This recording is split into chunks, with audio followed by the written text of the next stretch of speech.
unsa man gyud ang imuhang gikabalak-an. Unsa man gayud ang imuha karon nga mas labaw nga gihatagan og pagtagan. Anha abagyud ka kanato ang kalinaw sa ato ang panimalay, ang kalinaw sa atong kinabuhi. Or adunay mga butang wherein anaa ka nagpunting hangtod karon that even diha sa pagpaminaw, pagpasulod sa Ginoo sa atong kinabuhi, dili makahimo. Gumikan kay mas nakalabaw ni ini pag istorbo kanimo sa matag adlaw.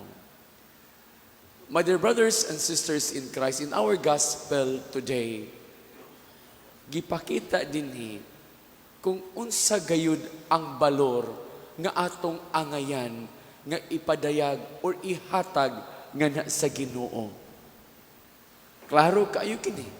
Because in our everyday life, ang tao kung mangpili siya, ana manggod sa kalibutanon nga mga butang. Parihan na lang sa atong ebanghelyo karon, no? Kani si Marta o Maria o sila sa Lazaro, kani nga mga magsuuna, palangga kani sa atong Ginoo. Kanunay ning bisitahon sa atong Ginoo, tungod kay ang ilahang friendship laluman. Unya naay usa ka attitude ang pamilya nga kini nga pamilya ha. Unsa man kana? Mo kanang hospitality. The gracious hospitality are in this or with this in this family. Nga makita gayon nga anhaan niini ang kamadinawaton mapalanggaon sa kinsaman nga mosulod sa ilang balay. Pero dili lang diha kita maglantaw, no? Because part of our hospitality, maumang ka nang magbisi ka. Pangandam, dili lang panglimpyo. Diba? Kung kita sa itong balay, when someone is coming, hala, mag-ugaga ka diag limpyo, tanan-tanan, ipakita ni mo, ibong mga kalat, imo dayong iligpit, tablaw na yung kaglimpyo, kay someone is coming. Diba? Inanata. Unsa mangyud ang naas imong kasing-kasing? That is now the question eh. Because Martha and we are no difference. Iuna naman ta. When we serve the best, we always serve the best for the best people nga lantaw nato atong ihatag kaniya ang tanan. Dili lang po ta hospitality or hospitable. Dili selective usay kita.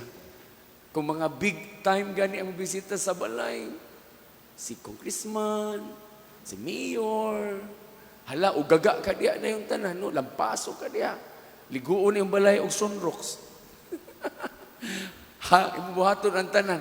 Haron, maka-please ka sa mga tao nga mosulod sa iyong balay. But that's okay. But the question there is God part of the preparation? Is really God inside your home as you prepare for your visitors to come? In the gospel today, gipahinumduman kita nga diin si Marta ug si Maria, duha ka babae, duha ka characters, duha usab ka temperaments. Unsa man akong gipasabot? Temperaments kanang kinaiyan nato. Kinaiyan ni Maria ug ni Marta magkaiba. Si Marta naugaga, bising-busy. No, daghang kay gipang-andam siguro galuto guro ni pagkaon, no. Aside sa nang limpyo, galuto siguro ni. Nya naapon si Maria, galing ko na si Maria, gaandam siyang mga tiil. No? May siguro, gaan-ana niya siya. Kung saan brush ani gigamit sa una. Unya, ang iyang pag-andam is for the Lord. So, ana ang attentive presence. No? Ang attentive presence ni Maria, ana agad nakapunting sa Ginoo. Pero si Marta, nakapunting divided siya. Dili lang kay Jesus, kundi mas nakadisturbo sa kaniya ang iyang ginahimo. So, unsa may hagit ka na to, magigsunan ko diyan ni Kristo? Ang hagit ka na to niini nga kita sad. When we want to have peace in our home, in our hearts, then let us be like Mary. Si Maria, galingkod, gaandam, gipadama niyang kang Jesus, nga ania ako o Dios, andam og tagana kanimo. Because Maria knew so much that the Lord is a trustworthy person. That everything we need, ihatag sa Ginoo. Ngano mangyud nga mobisi ka sa laing butang when you know that God will provide everything. Di ba maingon ta nga, if you want to follow the Lord, then unload everything in us nga nagbugat ka nato. And just like saying today, ngano man gipadako nimo imong problema sa kinabuhi kung kabalo ka nga aduna kay Dios nga mas labaw sa tanan. Nga anda makahatag kanimo, nga anda makatabang kanimo. Ang pagtuo ka nato sama kang Maria nga nituo gayud nga ang Dios kasaligan, nga ang Dios maka-provide sa tanan. Ngano man gyud sa atong kinabuhi aduna tay mga preoccupations, mga kabalaka, mga kinagabisihan kanunay. But we only give small time for the Lord. But for other things, sa atong palibot, anaan nato ang tanan. But for God, we only give little time para sa iyahon. Mother, brothers and sisters in Christ, sa atong panaw sa kinabuhi, atong hinuklugan sad that we could be Martha in one moment, no? And we could be Maria diha sa atong panaw.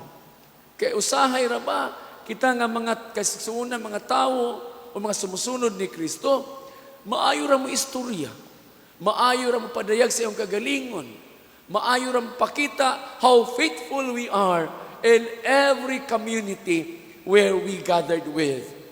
May kitaan.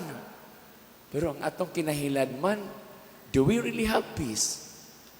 Because if you really have peace in our lives, in our hearts, then not just being hospitable, not just being kind, but being attentive and loving to God.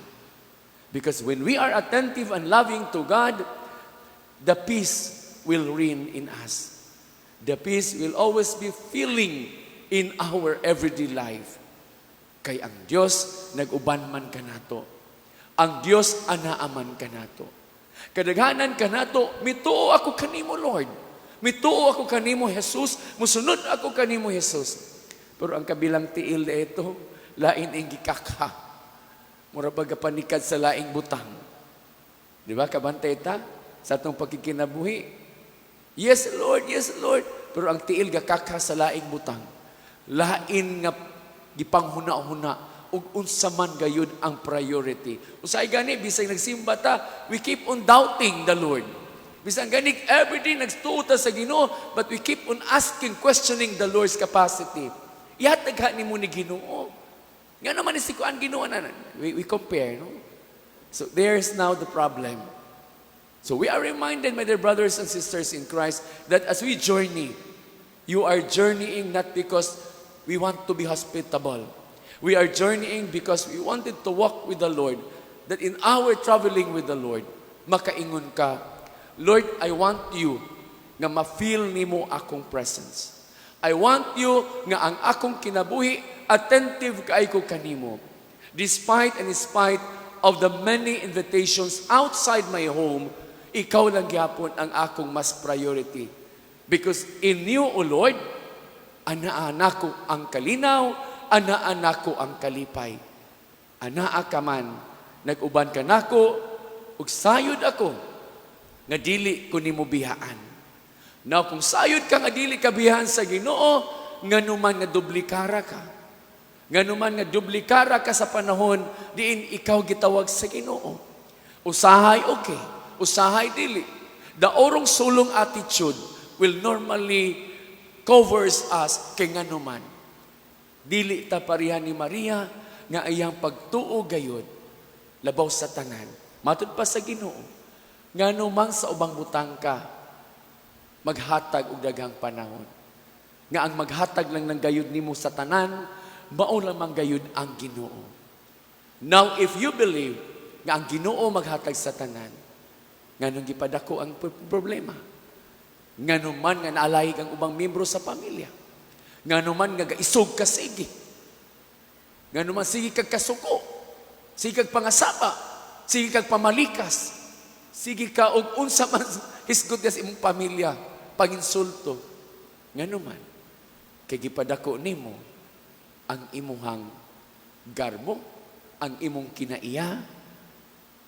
Wa na to pasudla nga ang Ginoo labaw sa tanan mao ilabing dako sa bisan unsa man nga problema nga moatake kanato. Amen.